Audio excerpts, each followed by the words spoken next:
Happy Sunday, Aaron Boyle. Thanks for being here with Cook Street School of Culinary Arts, downtown Denver off Market Street. We got a big pork loin here, and we're gonna add some spiced rub, you said? Yep, yeah, so there's a couple different things that you can do when you're cooking protein. You can just salt and pepper it. You can marinate it, or you can do a dry spice rub.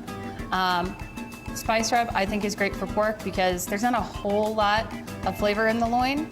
It's very low fat, so we'll put a little rub on there, get some nice flavor. Let's do it. So what we're doing, I've got some ground cumin. Wow, that's pungent.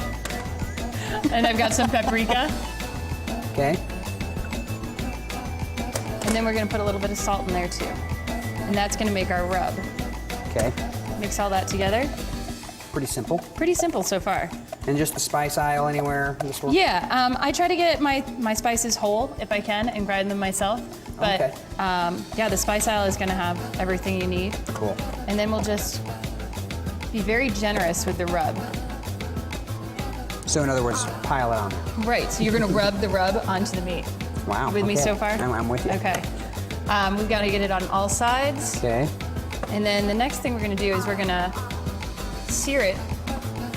Now you can do this in two ways. You can oven sear it if you're at home and you don't want to dirty an extra pan. So you'll put your oven on about 450 degrees, really hot, really cranking. Okay. Get it on a tray, put it in the oven, and you'll see it start to caramelize. We're gonna do two steps. So we're gonna get it into a saute pan. And get the pan really hot. Really hot, smoking Okay. hot. Throw in some of your oil. Okay. Now you need that oil in there. That oil is going to be the barrier between the pan and the protein.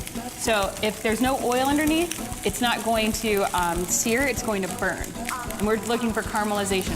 We want some brown color, not black. And you had some string on the... There is some string on the pork.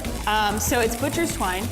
And what we did was we tied it up so that the whole roast is one continuous thickness. So if you look at them, sometimes there's a fat end and a skinny end. So the tying is going to keep everything the same thickness so that we've got even cooking time all the way around. Okay. If you didn't have that on there, the skinny end would be very well done by the time the fat end finished cooking. Okay. And talk about Cook Street a little bit. We got about a minute left while this cooks. Yeah, Let's talk about Cook Street itself.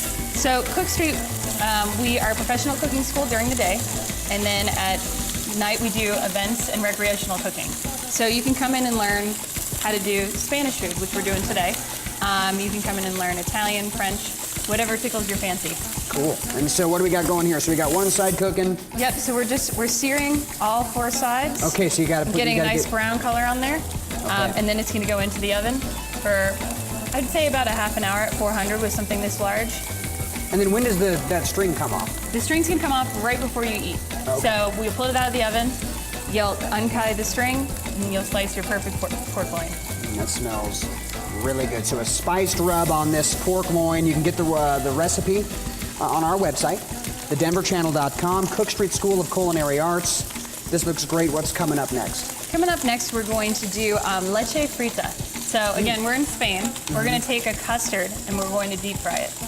Wow, smells good. It smells good. That sounds good. That's coming up a little bit later.